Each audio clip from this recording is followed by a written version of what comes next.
عمران خان تنہا نہیں ہے. چائنا نے جو پاکستان کا قرض تھا اس کو ری شیڈیول کیا. ابھی اس کی قسطیں کچھ واپس ہونے کا ٹائم آ گیا تھا.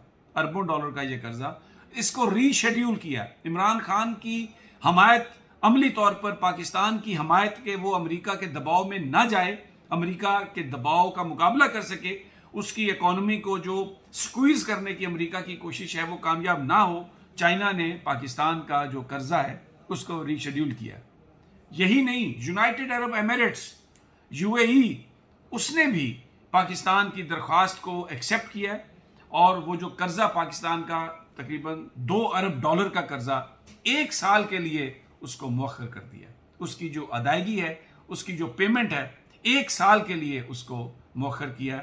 عملی طور پر عمران خان اور پاکستان کی حمایت انٹرنیشنل کمیونٹی, پاکستان کے دوست کر رہے ہیں کہ وہ امریکی دباؤ کا مقابلہ کر سکے. امریکہ اس وقت یہ چاہتا ہے کہ اس کے پپٹ, اس کے ٹٹو, اس کی پالیسی کو آگے لے جانے والے پاکستان میں حکومت پر آ جائیں اور پھر پاکستان کی جو خارجہ پالیسی ہے اس کو امریکہ کنٹرول کر سکے.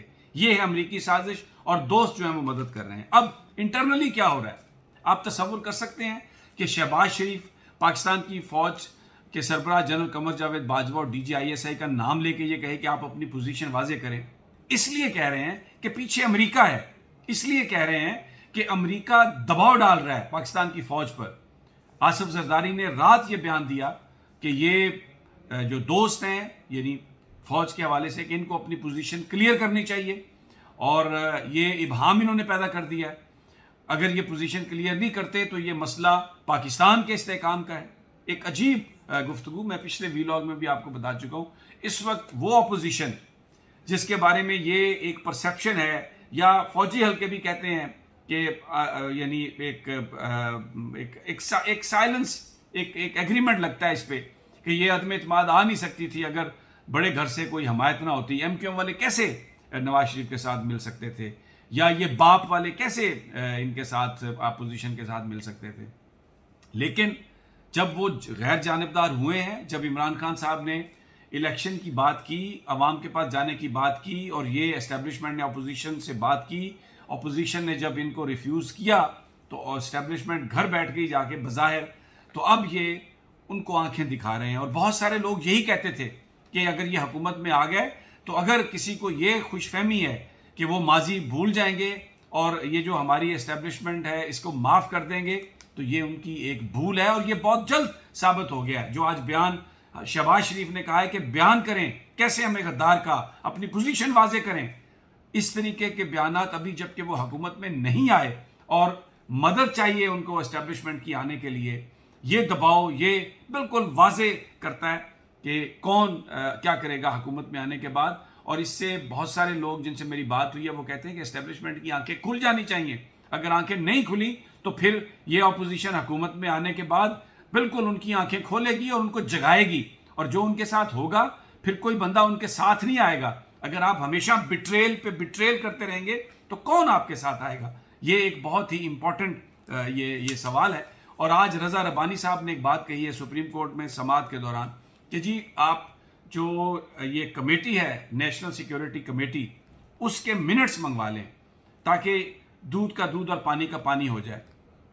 تو میرا خیال ہے کہ بالکل ایک دفعہ منگوا لیں عدالت, اور اس کا ونس فار آل فیصلہ ہو جائے کہ پاکستان پر حکومت کا حق کسے ہے.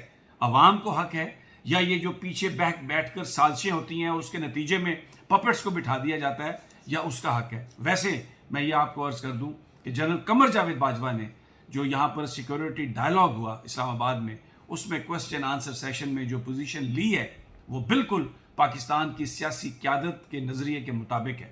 اور اس میں انہوں نے امریکہ کو آئینہ بھی دکھایا, یہ کہا ہے کہ امریکہ سے ہمارے تعلقات ہیں. وہ تو وزیر اعظم بھی کہتے ہیں کہ تعلقات چاہیے, غلامی نہیں چاہیے. اور پھر جنرل قمر جاوید باجوہ نے جو ان کو آئینہ دکھایا کہ کس طریقے سے ہمیں جو ہم ترکی سے لے رہے تھے اکوپمنٹ, امریکہ نے اس کو رکوایا, جرمنی نے جیسے انکار کیا, اور پھر فرانس نے انڈیا کے دباؤ پر جیسے انکار کیا. تو یہ مغرب کو خود سوچنا چاہیے کہ وہ کیسے بیلنس کریٹ کرتے ہیں, کیونکہ اگر وہ بیلنس کریٹ نہیں کرتے تو ڈیفینیٹلی ہم جس طرف جا رہے ہیں یعنی چائنا یا روس کی طرف, تو اسی طرف جائیں گے.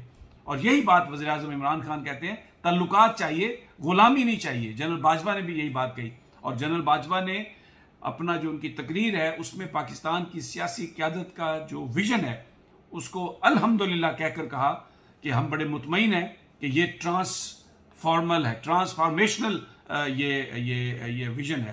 تو کہانی کیا ہے؟ اب بلی جو ہے وہ نکل آئی ہے تھیلے سے اور باقی بھی سب سامنے آ جائے گی. Very interesting developments.